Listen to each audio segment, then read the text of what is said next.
दलितों पर राहुल गांधी का फोकस हम पिछले कई महीनों से देख रहे हैं और वो स्पष्ट नजर आता है कि ये एक फोकस पॉइंट है राहुल गांधी का। बिहार भी जाते हैं तो मुजफ्फरपुर में दलित हॉस्टल में छात्रों से मिलते हैं।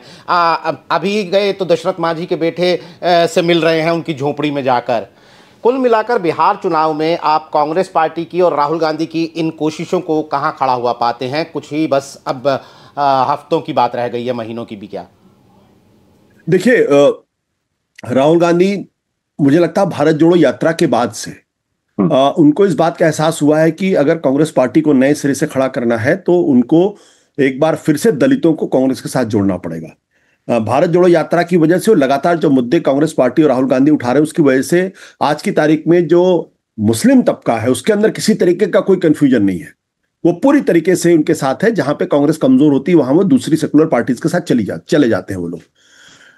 दलित इस एक बहुत ही मजबूत समाज है। करीब 15% के आसपास, 17% के आसपास की आबादी है और नॉर्थ इंडिया में तो वाकई में बहुत पावरफुल है। ये जो दलित तबका है, ये संविधान बचाओ जो लड़ाई थी, उसने राहुल गांधी को दलितों के बहुत करीब ला दिया है। और राहुल गांधी चुनाव के बाद भी लगातार दलित और संविधान बचाओ सम्मेलन बहुत ही करीने से कर रहे हैं, वो जो अक्सर मीडिया में रिपोर्ट नहीं होता है। तो उस संदर्भ में अगर आप देखेंगे, बिहार के अंदर जहां दलित और पिछड़े बहुत मजबूत भूमिका निभा सकते हैं, वो उनकी उसी अखिल भारतीय कोशिश का एक हिस्सा है।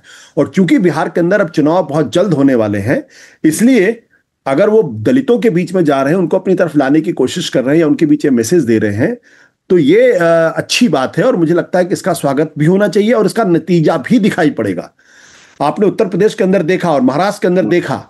अगर आप किसी भी समाजवादी पार्टी के नेता से बात करेंगे तो दबे छुपे वो इस बात को मानते हैं कि जो दलित तबका उत्तर प्रदेश के अंदर जो आया है इंडिया गठबंधन को, वो दरअसल राहुल गांधी और कांग्रेस की वजह से आया है। और जो अल्पसंख्यकों का जो मोबिलाइजेशन हुआ है करीब 88% के आसपास, वो भी राहुल गांधी की वजह से हुआ है।